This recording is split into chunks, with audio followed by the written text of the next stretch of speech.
मंगलम भगवान वीरो मंगलम गौतमोगणी मंगलम कुंद कुंडार्यो जैन धर्मोस्तु मंगलम सर्वमंगलमांगल्यम सर्वकल्याणकारकम प्रधानं सर्वधर्माणां जैनं जयतु शासनं। नमः समय साराय स्वानुभूत्या चकासते चित्स्वभावाय भावाय सर्वभावान्तरच्छुरे। क्रमबद्ध पर्याय नाम की जो यह संकलित पुस्तक है, इसमें गुरुदेव श्री के प्रवचनों का संकलन, चर्चाओं का, प्रश्नोत्तर का भी संकलन है। इसमें अपना गाथा समय सार गाथा 72 का प्रवचन इसमें इस संकलन में आया, तो उसमें 264 पेज पे ये चर्चा है। और इसमें अकर्तृत्व शक्ति की चर्चा भी ली है, त्यागो उपादान शून्यत्व शक्ति की चर्चा भी ली है, और स्वयं स्वामी संबंध शक्ति की चर्चा भी ली है। और विषय तो चूँकि 72वीं गाथा का आश्रव और ज्ञान के भेद ज्ञान की चर्चा है मुख्यतया, तो उसी के संदर्भ से चर्चा है और उसी में क्रमबद्ध की बात गुरुदेव श्री ने निकाली है।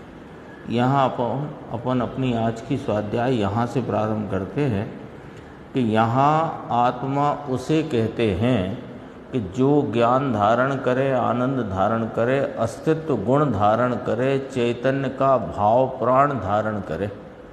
आत्मा उसे कहते हैं कि जिसमें राग के अभाव रूप परिणमन करने वाला एक अकर्ता नाम का गुण होता है। तो ज्ञान, आनंद, अस्तित्व, चैतन्य, भाव, प्राण, इस सब के साथ कहते हैं कि राग के अभाव रूप परिणमन करने वाला अकर्तृत्व गुण आत्मा में होता है।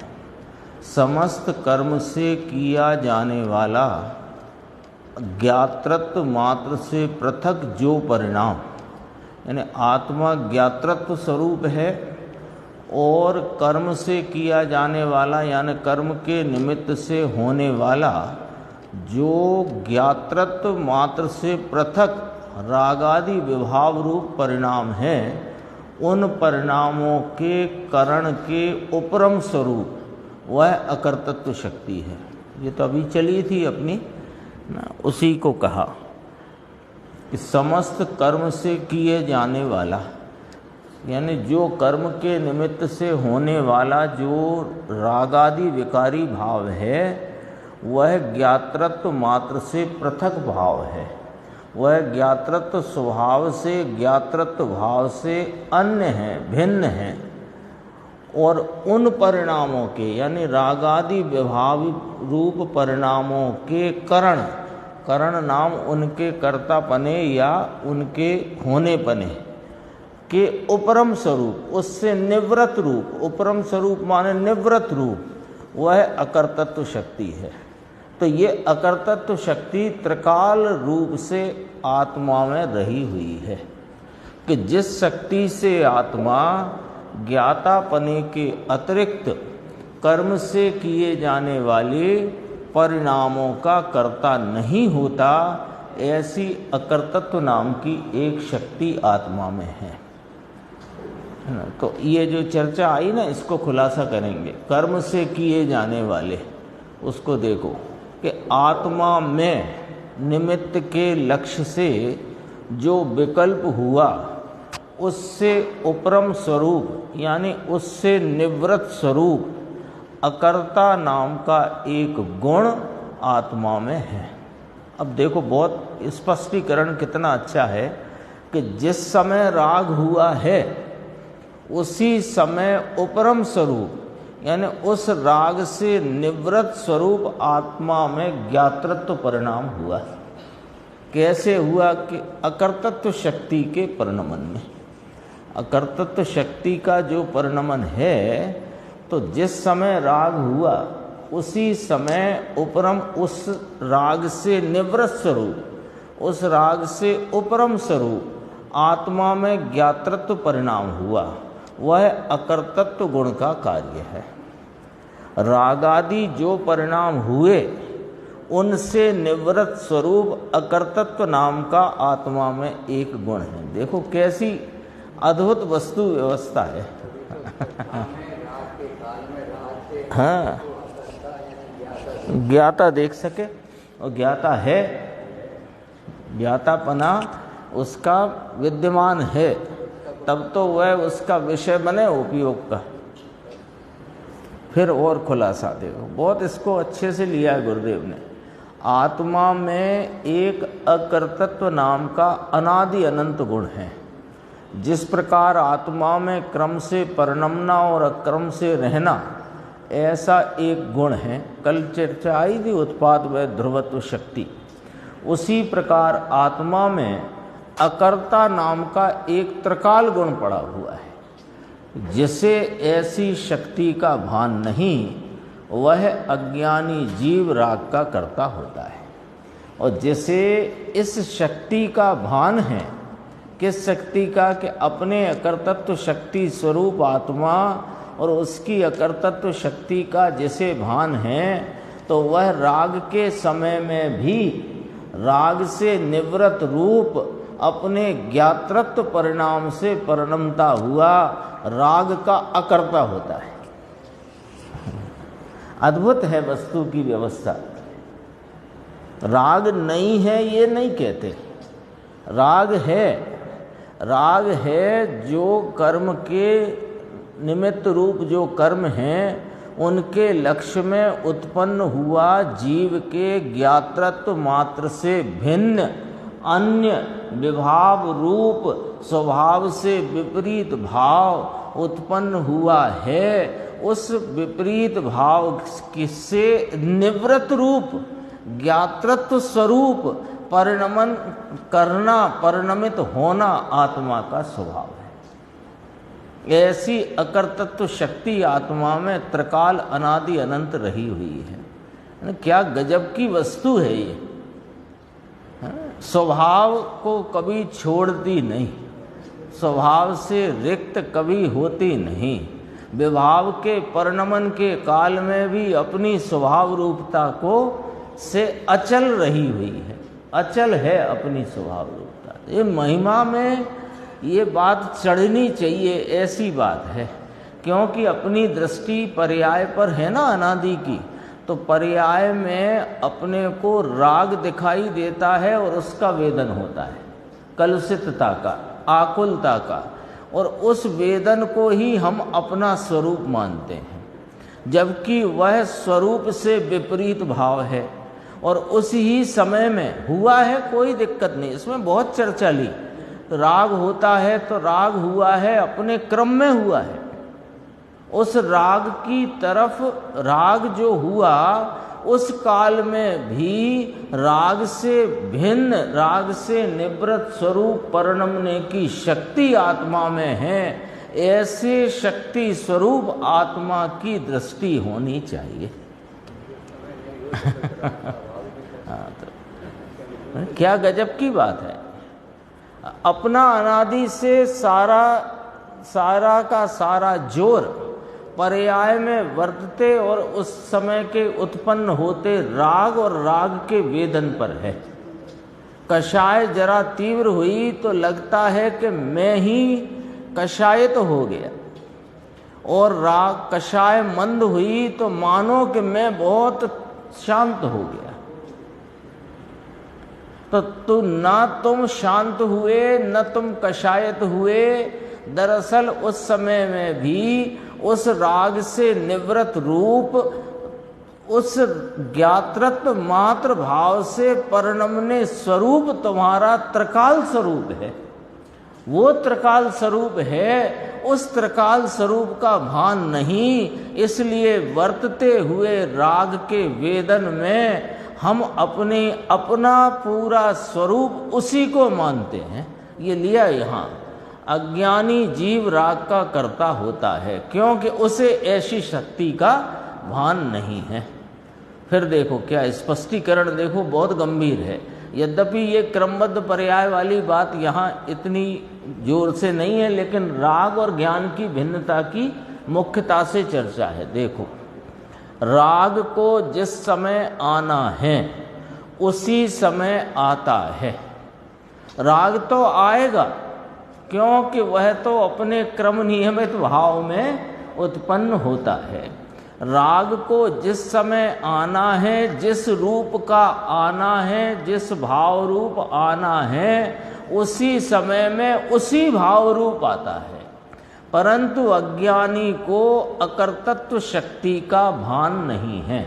अकर्तृत्व शक्ति माने राग से के करण से उपरम स्वरूप, उस राग के होने, राग के करने से निवृत्त स्वरूप, ज्ञातृत्व मात्र परिणमने रूप जो अकर्तृत्व शक्ति है, उसका इसे भान नहीं है। बात गंभीर है, भाषा थोड़ी अटपटी है, लेकिन बात सीधी है। अपन ने पढ़ा ना, देखो, समस्त कर्म से किए जाने वाला, यानी कर्म के निमित्त के लक्ष्य में होता हुआ जो ज्ञातृत्व कर्म किए जाने वाला कहा ना, उसे ऐसे समझना, कर्म के निमित्त रूप जो कर्म है उसके लक्ष्य में होता हुआ जो ज्ञातृत्व मात्र से पृथक परिणाम, ज्ञातृत्व स्वरूप से भिन्न परिणाम, अन्य परिणाम, अपने स्वभाव से जुदा जाति का परिणाम। तो गुरुदेव कहते हैं राग को जात है, ये अपनी जाति का नहीं है। तो उससे पृथक परिणाम और वे जो विभाव रूप विपरीत परिणाम हैं, उन परिणामों के करण के माने उन परिणामों के करने के निवृत्त स्वरूप अकर्तृत्व शक्ति, उन परिणामों के करने से निवृत्त स्वरूप है। इसलिए यह ज्ञानी रागादि भाव का अकर्ता होता है। क्यों? क्योंकि वह अपने अकर्तृत्व शक्ति का उसे भान है और अकर्तृत्व शक्ति का उसको परिणमन है। गजब की बात है। देखो, ज्ञान और राग की भिन्नता की चर्चा है ये यहाँ पर। हाँ, ये गाथा ही उसी की है, 72 नंबर गाथा। देखो, अज्ञानी को राग को जिस समय आना है उसी समय आता है। राग को बस इस खाते में डाल दो और निश्चिंत हो जाओ। हाँ, ये क्रमबद्ध को समझना और राग को अपने से भिन्न जानने का उपाय यही है। जिस समय जो राग जिस समय में जिस रूप से आना है वह उस समय में उस रूप से आता है। बस राग का खाता खत्म। करूं तो होए, ये वाली बात बची नहीं। और हमारा पूरा का पूरा उद्यम, पूरा का पूरा प्रयत्न वो राग की व्यवस्था में लगा हुआ है। और राग का सिस्टम है कि वह तो पर द्रव्य, क्योंकि ये रागी है ना अभी, तो रागी को उपयोग की बहिर्मुखता में राग होता ही है। होता ही है। वो कब होता है, कौन सा होता है कि जो जिस समय में जो राग होना है उस समय में वो राग होता है। तुम व्यवस्था ना बनाओ उसकी, वो स्वयं व्यवस्थित है, लेकिन तुम उससे निवृत्त स्वरूप हो। तुम उस समय में भी अपने ज्ञातृत्व स्वरूपता से अकर्तृत्व शक्ति स्वरूप हो। ये इसका भान होने पर रागादि का ज्ञानी अकर्ता होता है। कितनी गजब की बात है। देखो, अज्ञानी को अकर्तृत्व शक्ति का भान नहीं, इसलिए राग का कर्ता होता है। जिसे द्रव्य का भान नहीं वह राग का कर्ता होता है। परंतु जिसे द्रव्य का भान हुआ है उसे आत्मा में रहे हुए अकर्तृत्व गुण का भी भान हुआ है और उसके फलस्वरूप वह राग से निवृत्त होता है, राग का अकर्ता होता है। सम्यक दृष्टि राग का कर्ता नहीं, राग का ज्ञाता है, वह राग को ज्ञेय रूप से जानता है, अपने रूप नहीं जानता है। गजब बात है। देखो, जो राग होता है वह क्रम में ही होता है। और बहुत ये गजब की बात इसमें देखो, अपना जो सारा का सारा सिस्टम जहाँ चल रहा है वो सिस्टम अपना गलत है, वो वाली बात यहाँ सिद्ध होती है। देखो, जो राग होता है वह क्रम में ही होता है, उसका लक्ष्य करना नहीं पड़ता। जगत में कोई जीव अपने होशियारी से एक राग के परिणाम को बदल नहीं सकता, आगे पीछे नहीं कर सकता। सच्चाई ये है, सच्चाई है ये। होता है कई बार भगवान के दरबार में खड़े हैं, ऐसी वीतरागी छवि सामने है निमित्त रूप से, तो भी कोई कषाय की तीव्रता का परिणाम आ गया और वह तीव्र परिणाम है ऐसा ख्याल में आ गया। अब ये उस परिणाम से हटना चाहता है, तो अगला परिणाम यदि मंदता का आना होगा तो आएगा और नहीं आना होगा तो नहीं आएगा। तुम कितना ही प्रयत्न कर लेना, वो नहीं बदल सकता। ये तो अपने प्रतिदिन अपन इसका अनुभव कर सकते हैं। कब कषाय का परिणाम तीव्रता से प्रकट हो, कब मंदता से प्रकट हो, वह तो अपने काल में अपने उस काल के योग्यता वाला परिणाम स्वतः क्रम में होता है। अपन तो उस वर्तमान पर्याय कम करने की कोशिश कर रहे हैं, पर हाँ, अगला बार ज्यादा इंटेंसिटी से आएगा, कुछ नहीं कर सकते हो। आपको ऐसा ज्ञान वर्तता है क्षयोत्सव में उघाड़ रूप से कि हम भगवान के दरबार में हैं, अथवा स्वाध्याय के काल में जब भगवान की वाणी का हम लाभ ले रहे हैं, ऐसा बनाव बना हुआ है। और उस समय आपको कोई खाने कमाने भोगने संबंधी राग आ जाए तो आ ही जाता है, और उसे हटाने का भी प्रयत्न करो तो हटना होता है तो हटकर फिर वो परिणाम मंदता को प्राप्त हो, नहीं जाना हो तो नहीं जाए। तो वो प्रयत्न हमारा निरर्थक है। पॉइंट ये है, उधर प्रयत्न करना, उसमें प्रयत्नशील रहना, वो तुम्हें कोई कार्यकारी नहीं है। उस समय में भी अपना स्वरूप ज्ञातृत्व मात्र है, अकर्तृत्व शक्ति स्वरूप में हूँ, इसके बोध में, इसकी महिमा में वो यदि स्वरूप का भान हो तो आते हुए राग को वह ज्ञेय रूप से जानता है। इसे मैं पलटा पलटी करूं, आता है, लेकिन ये लिया ना, उस समय ऐसे द्रव्य की दृष्टि होने पर अकर्तृत्व शक्ति स्वरूप अपना चैतन्य तत्व उसकी दृष्टि होने पर उस समय जो राग होता है उसके अभाव स्वरूप परिणमन करना, ये अकर्तृत्व शक्ति का फल है। और इधर आ चुका है, देखो, सम्यक दृष्टि राग का कर्ता नहीं, राग का ज्ञाता है, राग को ज्ञेय रूप से जानता है, ज्ञेय नाम पर ज्ञेय रूप से। सिद्ध हो गया कि राग को बदलना या कम करना ये कोई पुरुषार्थ नहीं है, ये तो नपुंसकता ही है। सच्चाई तो ये, क्योंकि अब क्रमबद्धता की बात चलती है, उसी संदर्भ से अपन इसको भी देखें तो स्थिति तो ये है, वास्तविकता ये है।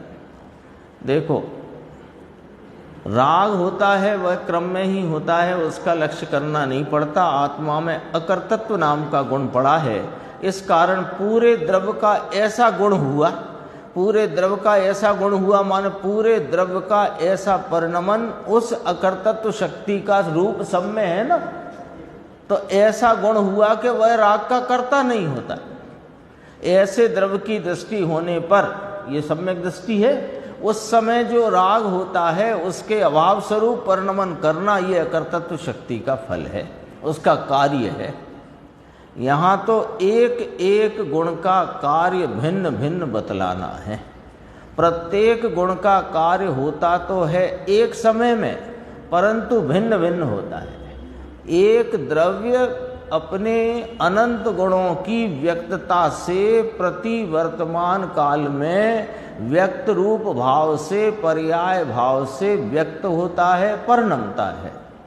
उस परिणमन रूप पर्याय में, उस व्यक्तता के भाव में सभी गुण की भिन्न भिन्न भाव रूप व्यक्तता होती है। ज्ञान की ज्ञान रूप, दर्शन की दर्शन रूप, सुख की सुख रूप, और राग है तो राग वो चारित्र की उस समय विभाव रूप जो है परंतु भिन्न भिन्न होता है।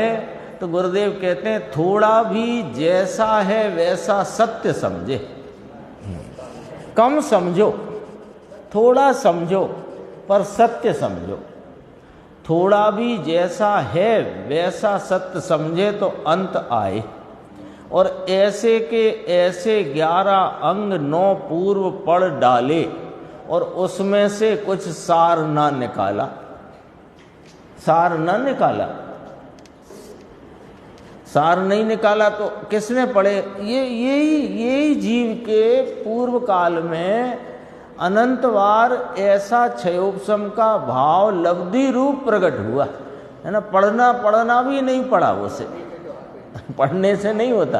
तो 11 अंग 9 पूर्व पढ़ डाले कहा, माने 11 अंग 9 पूर्व का उघाड़ रूप क्षयोपशम ज्ञान प्रकट हो गया क्षयोपशम के विकास में, तथापि सार न निकाल पाया। तभी तो कहा पे निज आत्म ज्ञान बिना सुख लेस न पायो। इतना पढ़कर भी क्या करता रहा? देखो 11 अंग 9 पूर्व तक, ये तो सबसे टॉप में टॉप बात कह दी। अज्ञानी की स्थिति में क्षयोपशम के विकास की जो टॉप हद है वो इतनी है, 11 अंग 9 पूर्व तक की। उसमें भी इसने क्या किया कि राग को आगे किया। ये भूल रही, राग को आगे किया और राग करना ये निकाला उसने उसमें से।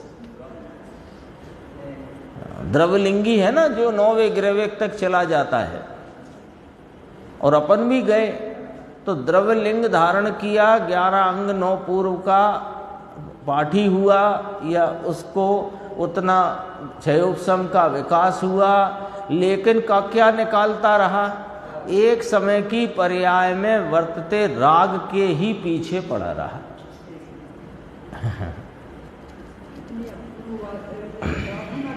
अपन राग को बदलने में या राग को कम करने में लगे रहते हैं, वो अपना कुपुरुषार्थ और उसी समय वहीं पर अकर्तृत्व नाम की शक्ति पड़ी है, उसका अवलोकन करें, ध्यान। हाँ, उसका बोध चाहिए। उसका बोध हो करके द्रव्य की दृष्टि हो तो अकर्तृत्व शक्ति का परिणमन होता है। यही सुपुरुषार्थ है और यही कुपुरुषार्थ है। कितनी अलौकिक है बात, अलौकिक है। देखो क्या किया, राग को आगे किया, राग करना ये निकाला। अरे यह तो अनादि से करता है, इसमें नया क्या लाया? समझ में आया, मैं पर का भला कर सकता हूँ, धूल पर का कर सकता है। पर का करना ऐसा तो आत्मा में कोई गुण ही नहीं है। अभी अपने ये समय सार पूर्ण होगा तो परमात्म प्रकाश अपन प्रारंभ करेंगे सुबह सीडी में। उसमें गुरुदेव श्री फरमाते हैं, तो पहले उसमें शुरू की गाथाओं में वो जो अपना नमस्कार मंत्र है, नमोकार मंत्र, तो नमो सिद्धाड़म से शुरू किया। नमो सिद्धाड़म, नमो अरिहंताड़म, नमो आयरियाणम, नमो वज्झायाणम, नमो लोहे शब्द सावड़म। तो उसकी चर्चा को उन्होंने कहा कि आचार्य देव यहाँ सबको पहचान करके और करा करके नमस्कार करते हैं। तो वहाँ उपाध्याय के स्वरूप की चर्चा में गुरुदेव फरमाते हैं कि जो पंचास्तिक आय का 6 द्रव्य 7 तत्व और 9 पदार्थ, इतना विषय ये उपाध्याय का सिलेबस। 5 अस्थिकाय, 6 द्रव्य, 7 तत्व, 9 पदार्थ, इनके का विश्लेषण करे और उसमें राग को करने की जो उपदेश दे वो उपाध्याय नहीं। वीतरागता का उपदेश दे। 5 अस्थिकाय, 6 द्रव्य, 7 तत्व, 9 पदार्थ के विश्लेषण में, क्योंकि उपाध्याय का विशेष ये गुण है, उपाध्याय का पठन पाठन का, तो उसमें विश्लेषण करे तो उसका सिलेबस फिक्स। 5 अस्थिकाय, 6 द्रव्य, 7 तत्व, 9 पदार्थ, है ना ये। और इसके विश्लेषण में राग को करना और राग की बात करे तो वह जैन का उपाध्याय नहीं, ऐसा कहा उसमें। अभी अपन सुनेंगे, कुछ दिन बाद शुरू होगा। गजब की बात है। मैं पर का भला कर सकता हूँ, धूल पर का कर सकता है। तो किसी ने कहा कि यदि वो देश सेवा करे, ऐसे उपदेश देते हैं, तो कहा देश सेवा कर सकता नहीं, और देश सेवा का उपदेश दे वो उपाध्याय नहीं। सब आएगा उसमें। वो तो अपन ने वो व्यवस्था बनाई थी ना, वो सब टाइटल वाली, तो उसमें अपन परमार्थ प्रकाश का सब टाइटल करवा रहे हैं, गुरुदेव के प्रवचनों का फोटो, जैसे फोटो के साथ सब टाइटल आता ना हिंदी में, तो वो अपन ने परमार्थ प्रकाश का कराने का अपने मंडल से बोला था। तो उसके 9 प्रवचन आ गए हैं हो करके, तो वो चेक करते हुए ये सब बातें आई। कितने सच कहें तो शुरू के 7-8 प्रवचन में नमोकार मंत्र को ही समझाया है। अपन नमोकार मंत्र बोलते हैं ना, कौन जैन है जो नमोकार मंत्र नहीं बोलता? लेकिन नमोकार मंत्र में जो 5 परमेष्ठियों को नमस्कार किया, तो उनका स्वरूप जाने बिना मंत्र बोले तो कुछ नहीं है, पहाड़ा है। बहुत चर्चा गंभीर है। देखो इसमें नया क्या लाया। मैं पर का भला कर सकता हूँ, धूल का कर सकता है, पर का करना, ऐसा तो आत्मा में कोई गुण ही नहीं। और सुनो, वह तो नहीं, परंतु राग का करता ऐसा भी आत्मा में कोई गुण नहीं।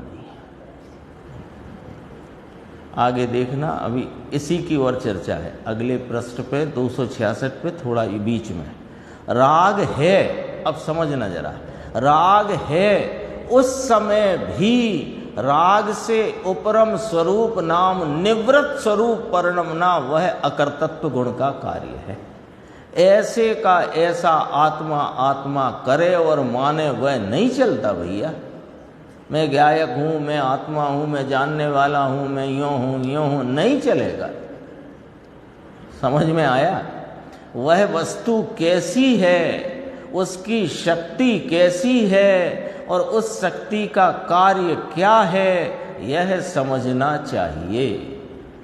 अकर्तत्व गुण वह शक्ति है, उसे धरने वाला भगवान आत्मा है। जब ऐसे आत्मा की श्रद्धा की जाती है, तब पर्याय में अकर्तत्व गुण का परिणमन हुआ। क्या हुआ कि राग के अभाव स्वरूप परिणमन हुआ। वह अकर्तत्व गुण का पर्याय रूपी कार्य है। ये अकर्तत्व गुण का कहते हैं ना, अकर्तत्व शक्ति उछली, तो उछली माने ये उछला, उछलती है ना अनंत शक्तियां। तो क्या उछला कि ये उछला कि राग के अभाव स्वरूप परिणमन होने का भाव उछला। इतना हो तब वैसे आत्मा को जाना, माना और अनुभव किया, ऐसा कहा जाता है। ऊपर कहा ना, ऐसे का ऐसा आत्मा आत्मा करे। मैं आत्मा हूँ, ये पुद्गल है, शरीर पुद्गल है, मैं आत्मा हूँ, शरीर से मैं भिन्न हूँ, ऐसे कुछ काम नहीं चलने वाला है। वो बात तो प्रारंभिक बात है, वहाँ से कथन करने की परंपरा व्यवस्था है। लेकिन अपना स्वरूप मैं राग के काल में भी राग से भिन्न हूँ, और राग से भिन्न परिणमने का मेरा स्वभाव राग के काल में ही वर्तता है। ये अकर्तृत्व शक्ति का भाव है। देखो, ये तो निहाल होने की बातें हैं। अनंत काल में यह बात जीव ने यथार्थ रूप से सुनी भी नहीं है। अब जरा बात और गंभीर यहाँ पर आएगी, देखना। हाँ, ये तो निहाल होने की बातें हैं, यानी अनादि से ये समूह शरण आदि में भी साक्षात तीर्थंकर की दिव्य ध्वनि सुनी, लेकिन यथार्थ रूप से ये बात इसने नहीं सुनी। अब जो बात आ गई है और अभी भी अनसुनी करी तो नहीं सुनी, और अभी सुनकर के उसका बराबर उसको विचार में लेकर निर्णय की कोटि तक लाए और स्वरूप की महिमा रखकर निर्णय तक पहुंचे, तो इसने यथार्थ सुनी नहीं, तो अभी भी नहीं सुनी। गजब बात है। देखो, यथार्थ रूप से सुनी ही नहीं तो निर्णय तो किसका करे। समझ में आया? भगवान आत्मा में एक गुण ऐसा है कि जो कर्म के निमित्त से राग हुआ, क्योंकि राग स्वभाव से तो होता नहीं, तो राग हुआ है जो परिणति में, वह उसमें निमित्त कर्म का उदय या कर्म को कहा। तो कर्म के निमित्त से राग हुआ, उससे उपरम स्वरूप रहे, ऐसा गुण है। देखो क्या कहते हैं, उससे उपरम स्वरूप रहना ये न कहा, उससे उपरम स्वरूप ये रहे, ऐसा इसमें गुण है। यहां ये जरा पकड़ना बात को, कि राग के काल में भी राग से भिन्न रहना है हमको, तो ये नहीं है बात। हाँ, ये कर्तव्य नहीं ओढ़ना। यहां तो राग के काल में भी जो कर्म के निमित्त से पर्याय में होता हुआ राग है, उससे निवृत्त स्वरूप में रहता हूं, ऐसा ही मेरा गुण स्वरूप स्वभाव है, इसकी प्रतीति करना। इससे मुझे नहीं रहना। ऐसे कई लोग कहते हैं अपने को तो हर परिस्थिति में ज्ञाता ही रहना, बस इसी का अभ्यास करो। बहुत आती है चर्चा, बहुत लोग, कई लोग फोन पर भी बात करते हैं तो आ जाती है सब सामने। अपने को तो एक ही काम करना, कैसी परिस्थिति हो, कैसा ही राग हो, कोई अवस्था हो, कोई संयोग हो, अपने को तो बस एक ज्ञाता ही रहना। ऐसे काम नहीं चलेगा।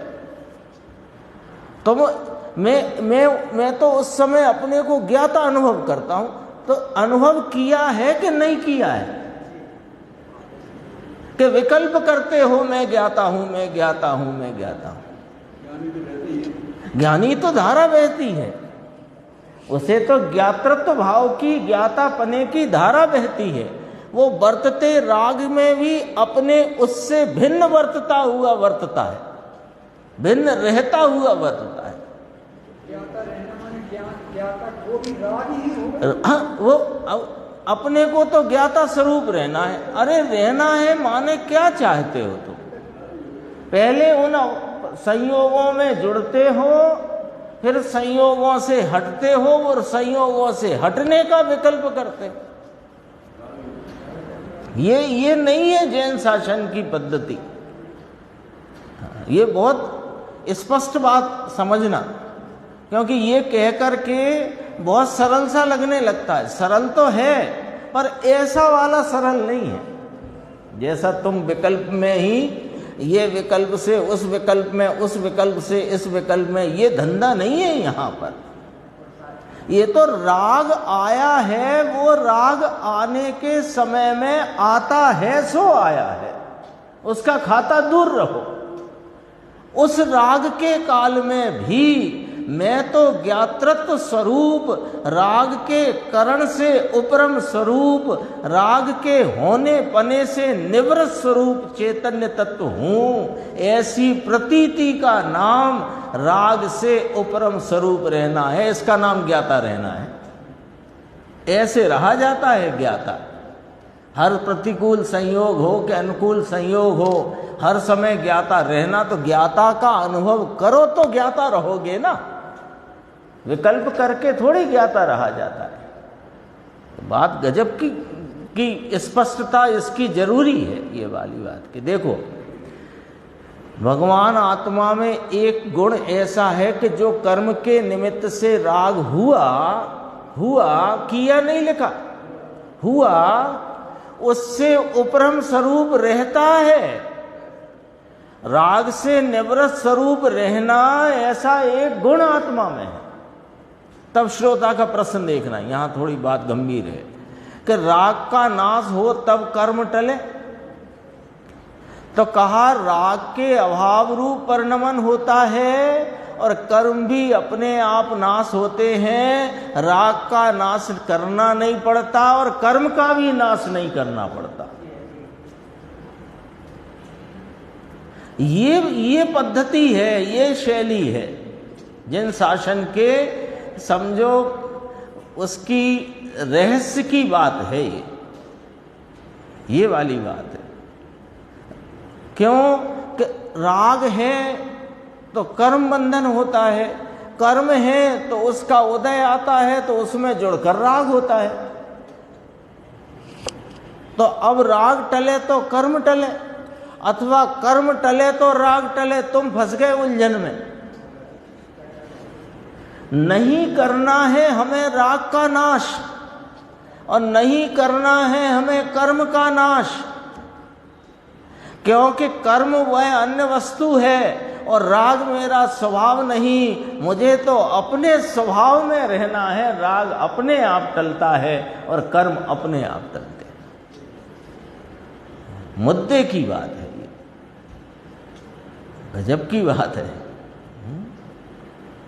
देखो गुरुदेव श्री ने कितना स्पष्ट कहा है, राग का नाश करना नहीं पड़ता और कर्म का भी नाश करना नहीं पड़ता।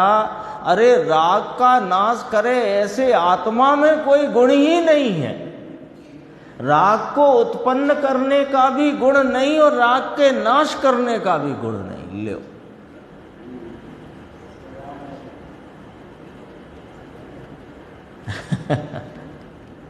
थोड़ी शैली तो पकड़ो अपन गुरुदेव श्री के, उस क्या कहना क्या चाहते हैं। राग के नाश करने का गुण नहीं आत्मा में, तो वीतराग रहने का है कि हाँ बस वीतराग स्वरूप है। वीतराग तक जो स्वरूप की है या जो वीतराग स्वरूप है उसके आलम्बन से वीतरागता प्रकटती है। राग का नाश करने से वीतरागता नहीं प्रकटती। वीतराग स्वरूप के आलम्बन से वीतरागता प्रकटती है और वहां राग का नाश होता है। गजब बात है।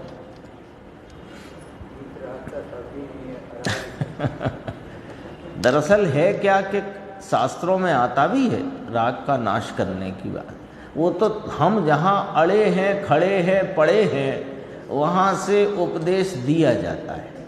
लेकिन वो गुरुदेव की लाइन हमेशा याद रखना कि उपदेश की जो शैली है या उपदेश है वो अमुक शैली है। उसकी उपदेश अमुक प्रकार से आता है और उसका मर्म अन्य होता है, कुछ और होता है। आया था ना, इसी पुस्तक में एक पंक्ति आई थी। देखो कितनी गजब बात है। एक बार अच्छा शांति से आराम से विचार करना कि ये कहा क्या गुरुदेव ने कि राग का नाश करना नहीं पड़ता, कर्म का भी नाश करना नहीं पड़ता। राग का नाश करे ऐसा आत्मा में कोई गुण नहीं। लॉजिक दिया कि राग को ग्रहण ही नहीं किया। जब अनादि से इस जीव ने राग को ग्रहण ही नहीं किया तो उसको नाश करे, छोड़े, त्याग करे, ये बात भी आत्मा के स्वरूप में ही नहीं।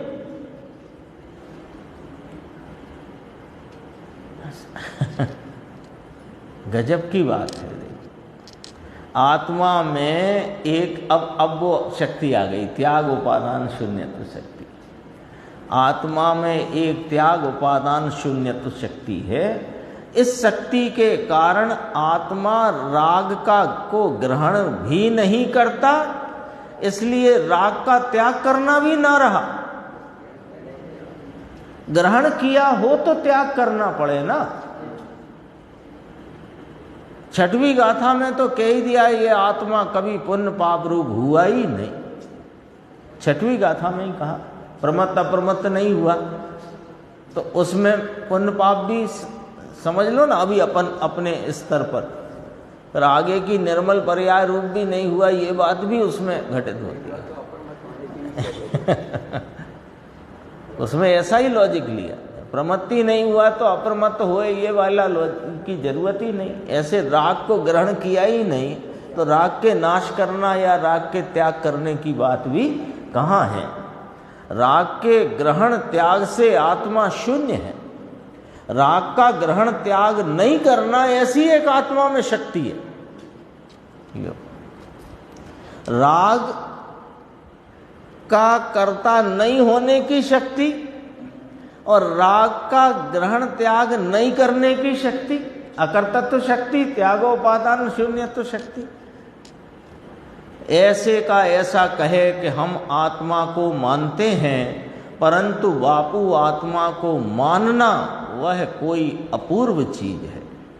अनादि से ये वस्तु कभी सुनी नहीं, इसलिए परिचय हुआ नहीं, अनुभव कहाँ से आए। अनादि से राग करना और राग का अनुभव करना ये सुना है और यही करता है और इसका अभ्यास भी है। ये पोल अपनी निकाल दी पूरी सामने। गड़बड़ी कहाँ है? बड़ा धर्मात्मा का लेवल लगा करके भी, बड़े त्यागी का लेवल लगा करके भी, बड़े पांडित्य और पंडित का लेवल लगा करके भी यही किया है, यही किया है। राग करना माने होते हुए राग को अपना करना। राग करना माने राग तो हो रहा है, होते हुए राग को अपना करना और उस राग का अनुभव करना, यही सुना है, यही करता है और अभ्यास भी इसी का है। एक बार तो पाला बदलना पड़ेगा, एक बार तो इस धारा में से निकल करके इस चैतन्य वीतराग स्वरूप के अनंत गुणात्मक महिमा को अपने विकल्पात्मक ज्ञान में खड़ा करना ही पड़ेगा। वो महिमा के बिना नहीं होने वाला है, महिमा ही चाहिए।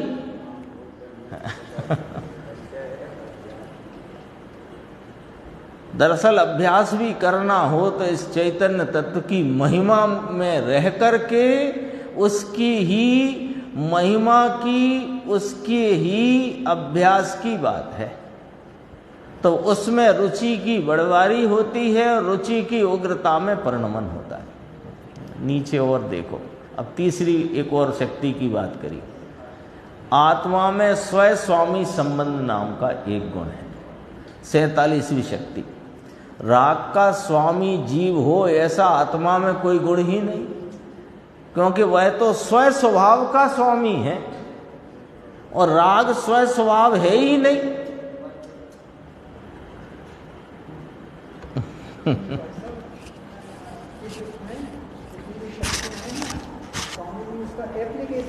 एप्लीकेशन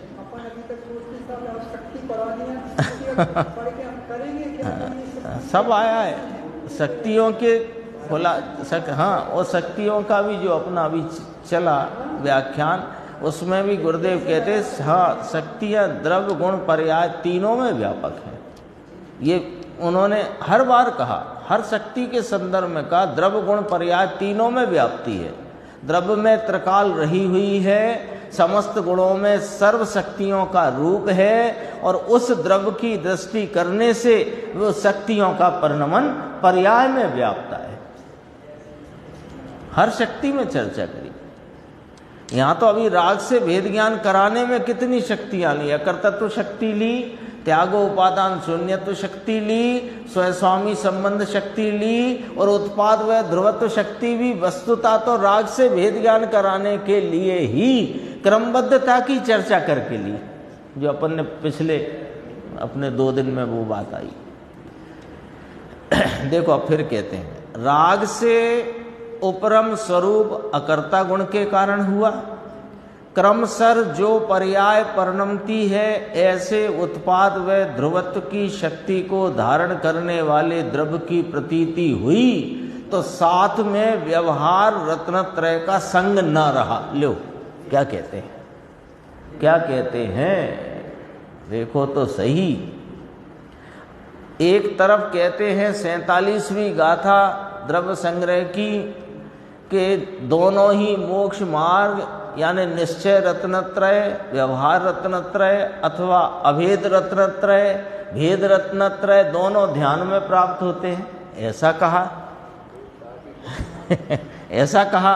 अब यहाँ कहते हैं कि ऐसे उत्पाद व ध्रुवत्व स्वरूप, अकर्तत्व स्वरूप, स्वस्वामी संबंध स्वरूप, त्यागोपादान शून्यत्व स्वरूप ऐसे अपने अखंड अभेद द्रव्य की प्रतीति हुई, तो व्यवहार रत्नत्रय का संग न रहा।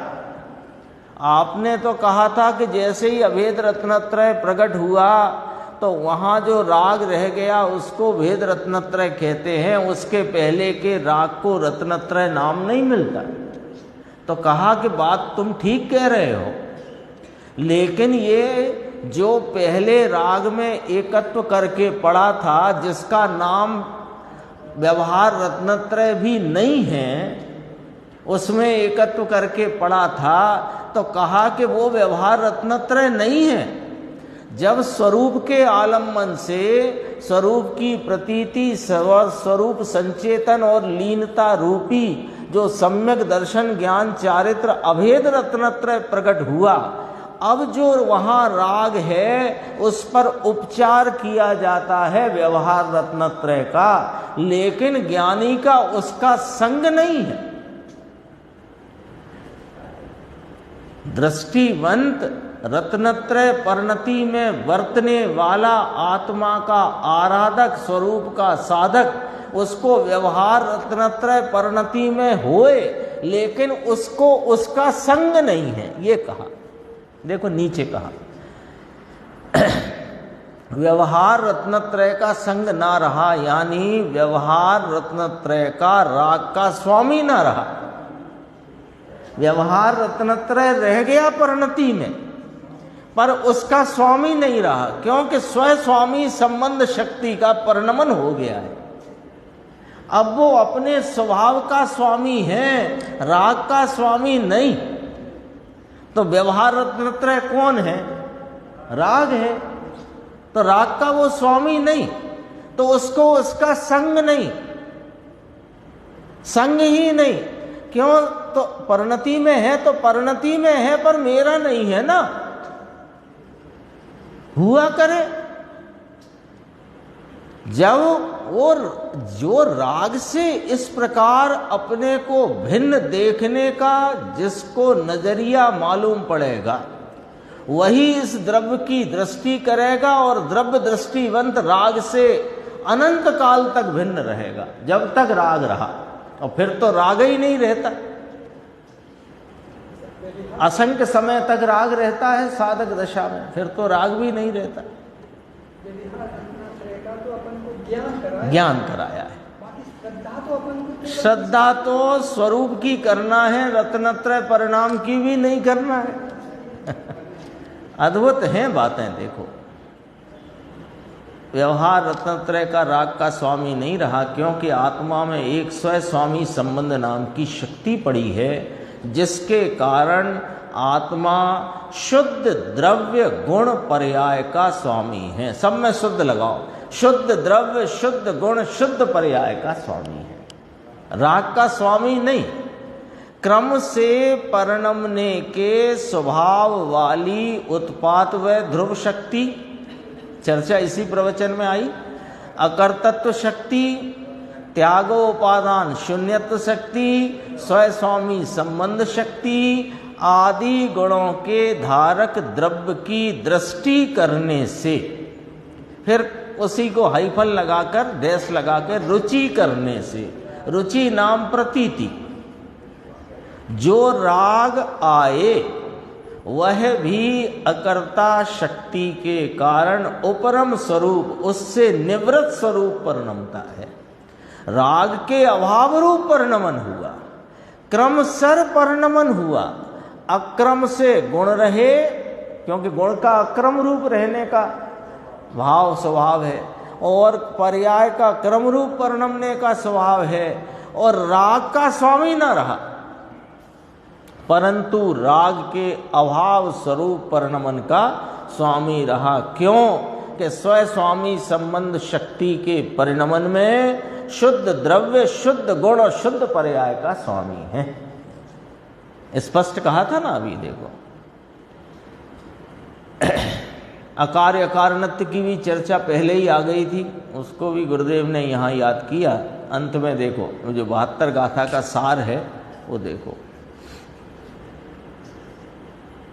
इस प्रकार अंतर में दृष्टि करके जब आत्मा आश्रमों के भेद को, यानी आश्रमों से अपने को भिन्न जानता है, उसी समय क्रोध आदि से निवृत्त होता है। पूछा गया था इसकी उत्थानिका में प्रश्न कि यह आत्मा क्रोध आदि से कैसे निवृत्त होता है, कब निवृत्त होता है? अर्थात विकार रूप परिणमन आत्मा में नहीं रहता। स्वभाव की दृष्टि में विकार रूप परिणमन न रहे, इसका नाम सम्यक दर्शन, ज्ञान और आनंद कहते हैं। ये चर्चा आई। इसके बाद एक चर्चा और है, उसकी अपन चर्चा करेंगे। इसके बाद आगे क्या लेना है अपने को, तो ये तो एक आध दिन में पूरा हो जाएगा, एक दिन या 2 दिन में। तो एक तो अपना पहले वही चल रहा था, गुरु कहान दृष्टि महान वाले प्रवचन, या तो वो शुरू करें, या वस्तु विज्ञान सार यदि चाहें तो वो शुरू करें, और विचार कर लेंगे।